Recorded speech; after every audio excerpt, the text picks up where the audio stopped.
Mənim də məzarım qazılar bir gün.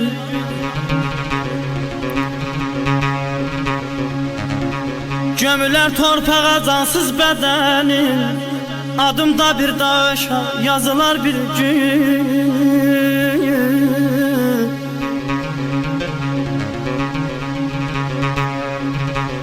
Hisslərim dincələr, ruhum dincələr, sığmaz nə fikirlər, nə düşüncələr.